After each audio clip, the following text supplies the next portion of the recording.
This man that you see in the orange jumpsuit is accused of planting pipe bombs at the Pickens County Courthouse.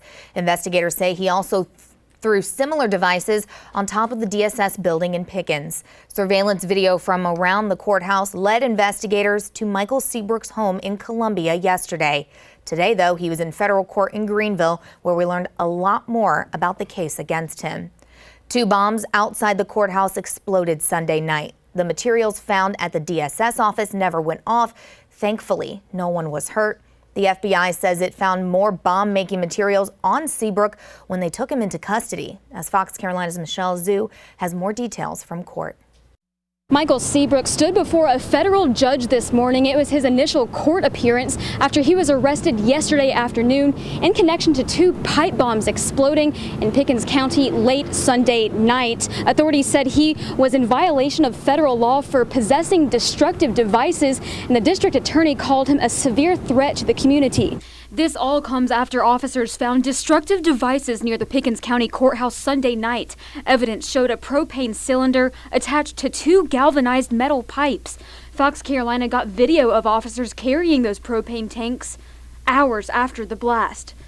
ATF agents confirmed the pipe bombs detonated but did not ignite the propane. Fast forward to the arrest, and authorities tell us Seabrooke confessed to planting those bombs and throwing destructive devices on the roof of DSS in Pickens.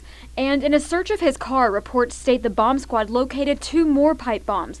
District Attorney CRICK says it's fortunate the situation wasn't worse. This was a very scary time for the community of Pickens and for the citizens of South Carolina. I want to commend law enforcement in what turned out to be a very quick chrono in finding this individual, securing this individual, and sending the message loud and clear that this community is safe. Seabrooke is being held in a Spartanburg County jail, and right now there's no word on the motive as the investigation is still ongoing. They are processing evidence, and the materials are being processed in the ATF lab. Meanwhile, his preliminary hearing is set for Monday, July 15th at 10 o'clock. Back to you. Thanks, Michelle. We are going in depth on Michael Seabrooke this afternoon. Online records show he has a criminal history and grievances against law enforcement. He even filed a lawsuit. Fox Carolina's Margaret Burnquist has been looking into his background all day, and she joins us live from the newsroom with a closer look at his history. Hey Alexa, Michael Seabrooke was arrested outside a home in Columbia yesterday. He's also lived in Barnwell, South Carolina. Now, a sled check shows he's been arrested in several South Carolina counties and cities dating back to 2002.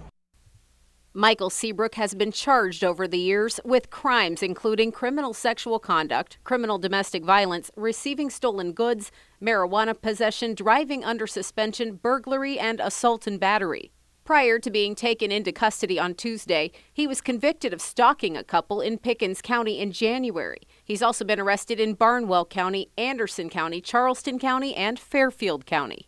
According to online records, in 2018, he filed a federal lawsuit against the Pickens County Sheriff's Office, the Solicitor's Office, and the Law Enforcement Center. Acting as his own attorney, Seabrooke says he was denied due process and couldn't obtain the proper legal materials to defend himself. He spent more than a year in the Pickens County Detention Center after being charged with first-degree burglary and stalking. He included several inmate grievance forms from 2017 and 2018, including allegations that he was denied medical care in a situation with a broken tooth. He also cited concerns about mold and overcrowding at the Pickens County Detention Center. He said he was housed in an unsafe environment where he claimed he was forced to sleep on the floor and feared for his life. That suit was dismissed just last week on July 1st.